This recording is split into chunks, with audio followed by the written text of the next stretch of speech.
नमस्कार। News 24 UP Uttarakhand का digital platform देख रहे हैं आप। मैं हूं आपके साथ सबा शाहिद शेख। आज हमारे साथ मौजूद है आरएलडी के प्रवक्ता रोहित अग्रवाल जी। तो चलिए उनसे आने वाले चुनाव की रणनीति के बारे में जान लेते हैं, साथ ही साथ ये भी जान लेते हैं कि आजकल यूपी में अब नया विवाद क्या छिड़ गया है। तो चलिए उनका स्वागत करते हैं। सबसे पहले बहुत बहुत स्वागत है रोहित अग्रवाल जी आपका। धन्यवाद। जी, पहला सवाल तो यही है कि जिस तरह से बीजेपी विधायक ने बयान दिया कि मुस्लिमों का वार्ड अलग होना चाहिए, इसे कैसे देखते हैं आप? आपकी पार्टी का देखिए क्या स्टैंड है? देखिए सबा जी, भारत धर्मनिरपेक्ष देश है और हुँ, ऐसी स्थिति में जो भारत की तासीर है, जो संस्कृति है, वो सर्वधर्म जी, समभाव की है। तो मुझे लगता है कि किसी भी जनप्रतिनिधि को किसी भी बयान को देने से पहले ये समझना चाहिए कि कहीं किसी की धार्मिक आस्थाओं पर वो आहत तो नहीं हुँ, कर रहे हैं। आप अपने बिल्कुल, निजी फ़ायदे के लिए, अपने किसी निजी लाभ के लिए आप अगर जनप्रतिनिधि हैं, तो आपने तो संविधान के तहत ही आप सबके वोटों से आप जनप्रतिनिधि बने और आपकी ज़िम्मेदारी अपने हुँ, क्षेत्र की सारी जनता के प्रति है। तो मुझे लगता है कि किसी भी संवेदनशील मुद्दे पे किसी भी जनप्रतिनिधि को इस तरीके के बयानों से बचना चाहिए। हमें ये जी, समझना पड़ेगा कि विधायिका जी को ये बताना चाहिए कि आप ब्लड बैंक में भी हिंदू-मुस्लिम हुँ, की पट्टी लगवाएँगी क्या? तो हुँ, इस तरीके के बयान कहीं न कहीं जो एनडीए सरकार की विकास की गति चल रही है, जो देश के अंदर सरकार काम कर रही है, उसके ऊपर एक प्रश्न चिन्ह लगाने का काम करते हैं और हुँ। कहीं न कहीं सरकार की छवि को खराब करने का काम करते हैं। यानी कि ये मान लिया जाए कि इस मुद्दे की अगर बात हो रही है तो इसमें आरएलडी का स्टैंड अलग है, क्योंकि जिस तरह से आपके नेता जयंत चौधरी ने एक्स पर सोशल मीडिया पर पोस्ट किया था और इसका जवाब दिया था बीजेपी विधायक को, उसके बाद आपने भी उसे शायद रिपोस्ट किया है।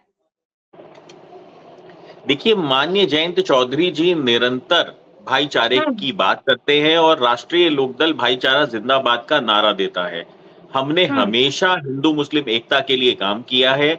मुज़फ्फरनगर दंगों के बाद जो एक खाई मुज़फ्फरनगर में बनी हुई थी, उसको चौधरी अजीत सिंह जी ने 2019 के चुनाव में अपने राजनीति का बलिदान देके उन्होंने उस खाई हुँ, को पाटने का काम किया था। देखिए, देश के अंदर जब तक विकास संभव नहीं है, जब तक हर धर्म का, हर जाति का सम्मान नहीं होगा।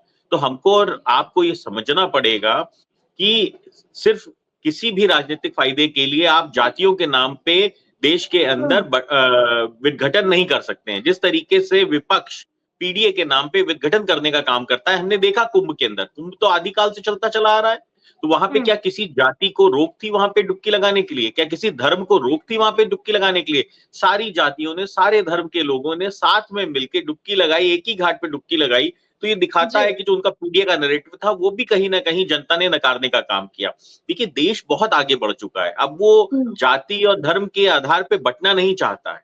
तो बिल्कुल, स्थितियाँ बिल्कुल साफ हैं, राष्ट्रीय लोकदल का स्टैंड बिल्कुल क्लियर है, हम इंसानियत की बात करते हैं, हम भाईचारे की बात करते हैं और हिंदुस्तान का जो संविधान है, हुँ, वो सबको अपने-अपने धर्म को प्रीच करने के लिए या अपने-अपने धर्म को निभाने के लिए स्वतंत्रता देता है। तो ऐसी स्थिति में ये कहना कि किसी भी धर्म के ऊपर कटाक्ष करना या किसी भी धर्म को टारगेट करना या किसी भी धर्म की आस्था के ऊपर अगर चोट लगेगी तो राष्ट्रीय लोकदल हुँ, बिल्कुल अपना स्टैंड लेगा और उसके ऊपर बात करेगा।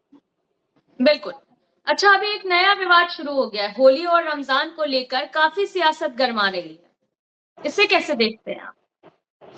देखिए, ये तो हमारे देश के अंदर बहुत पहले से होता चला आया है। ये कोई पहला हुँ, मौका नहीं है जब रमज़ान और होली एक साथ पड़ रहे हैं। कई बार बिल्कुल, ऐसे मौके भी आए हैं जहाँ पे रमज़ान और जब होली और ईद एक ही दिन में हुँ, पड़ी है।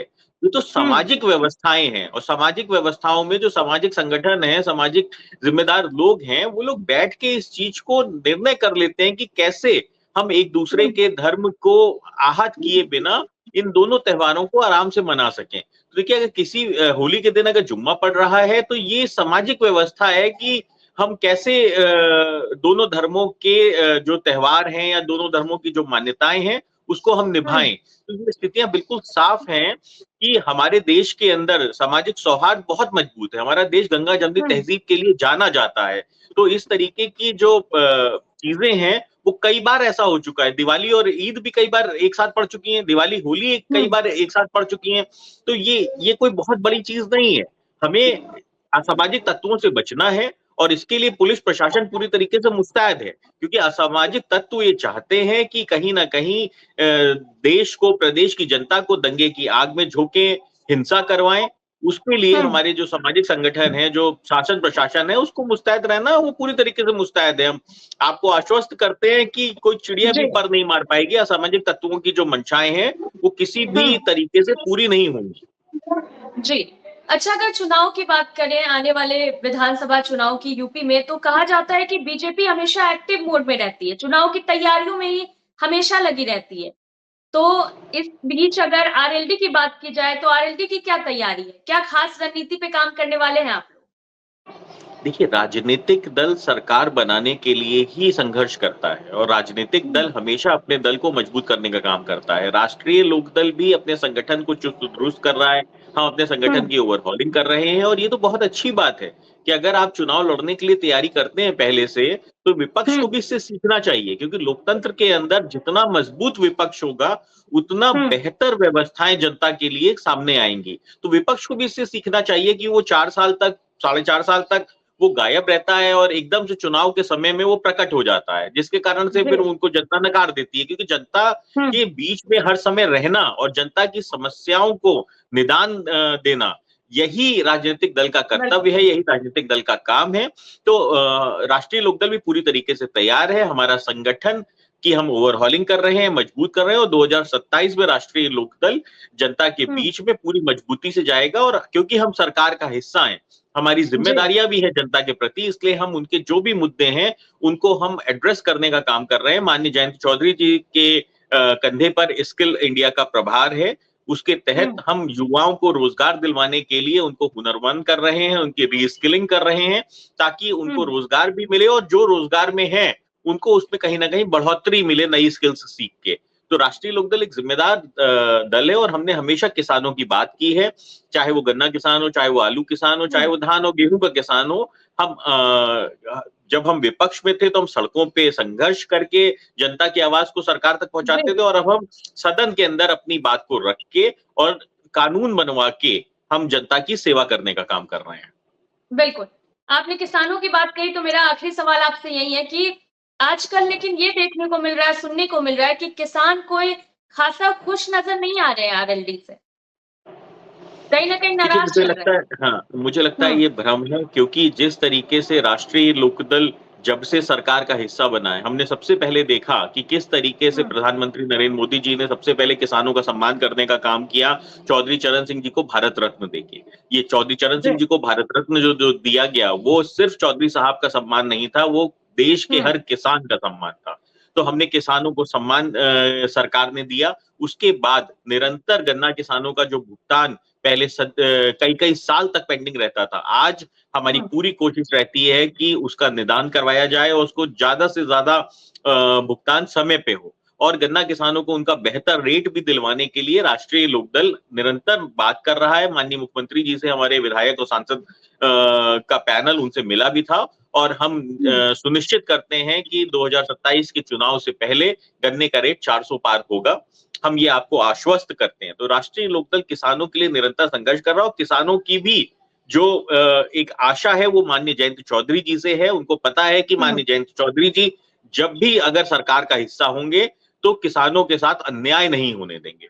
तो हम क्योंकि सरकार का हिस्सा हैं, तो किसानों की खुशहाली के लिए और किसानों के लिए काम करने की जो व्यवस्था है वो राष्ट्रीय लोकदल बखूबी समझती है, और किसानों के लिए ही कानून बनवाने का काम राष्ट्रीय लोकदल कर रहा है। मैं एक छोटा सा उदाहरण दूंगा आपको। अभी चीनी निर्यात के ऊपर रोक लगी हुई थी, तो माननीय जयंत चौधरी जी ने उसके ऊपर पत्र लिख के 2 लाख टन चीनी निर्यात करवाने का काम किया, जिससे कि जो चीनी मिलों को भुगतान करने में दिक्कत हो रही थी, तो उनकी 2 लाख टन चीनी एक्सपोर्ट हो जाने के कारण उनके पास वो सरप्लस लिक्विडिटी आई और किसानों का भुगतान किया जा सका। तो राष्ट्रीय लोकदल हमेशा किसानों की बात करता है और किसानों के लिए काम भी करता है। हम सिर्फ बात नहीं करते हैं, धरातल पे काम करने का काम करते हैं, और किसानों को विश्वास है राष्ट्रीय लोकदल पे, माननीय जयंत चौधरी जी पे और चौधरी चरण सिंह जी की विचारधारा को लेकर राष्ट्रीय लोकदल निरंतर आगे बढ़ रहा है। जी। चलिए ठीक है, बहुत-बहुत शुक्रिया आपका हमारे साथ जुड़ने के लिए। धन्यवाद। तो सुना आपने किस तरह से आरएलडी के प्रवक्ता ने अपनी पार्टी का स्टैंड साफ कर दिया है। उनका ये कहना है कि इस तरह का बयान उनके हिसाब से, उनकी पार्टी के हिसाब से बिल्कुल सही नहीं है, जो कि बीजेपी विधायक ने दिया है। साथ ही साथ उन्होंने आने वाले चुनाव की रणनीति के बारे में भी बताया, साथ ही साथ उन्होंने किसानों के भी हित में बात की। फिलहाल के लिए इतना ही। देखते रहिए न्यूज़ 24 यूपी उत्तराखंड। नमस्कार।